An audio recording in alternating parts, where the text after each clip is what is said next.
Guys, magluluto tayo ng mapo tofu. Ito ang tofu na ginagamit ko. Yan yung premium na silken tofu para malambot lang. O, ayan. Ito ang aking giniling na minarinate ko na ng toyo, cornstarch, and paminta. Ang aking sibuyas, yan naman ang aking bawang. At lalagyan natin ng chili garlic. Ayan, ako rin na nagawa niyan guys. Para medyo may anghang. Ayan. At ito pa guys, ito ang aking spring onion. O ayan guys, mag-i-start na tayo magluto.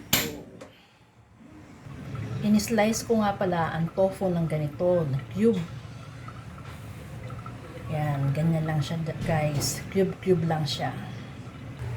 Eto na guys, lagay na natin ang ating bawang. O ayan guys, nilagay ko si bawang, hindi ko na naipakita sa inyo na inilagay ko si sibuyas at ang pork. Pero eto guys, akin nang nagisa. O ayan, ngayon lalagyan ko naman ng chili garlic sauce. O ayan guys, yan ang chili garlic sauce. O ayan, nilagay ko na ha. Haluin natin. Ang bango-bango. Amoy na amoy ang ang pagka maanghang.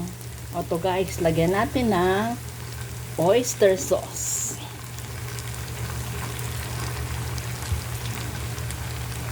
O yan, ito ang oyster sauce ko.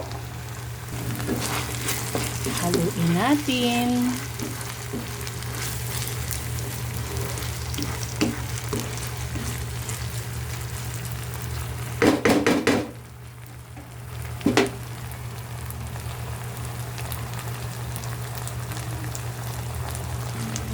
Ilagay natin ang ating tofu.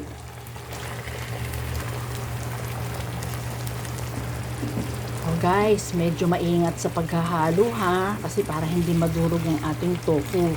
Kasi itong tofu natin ay malambot. Ayan.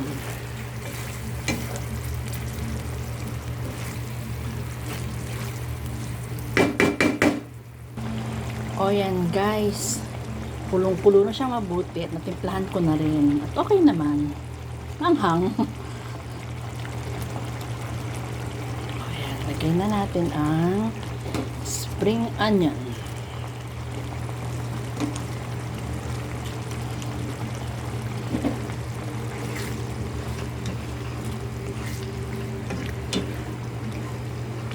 Oh, that's it guys.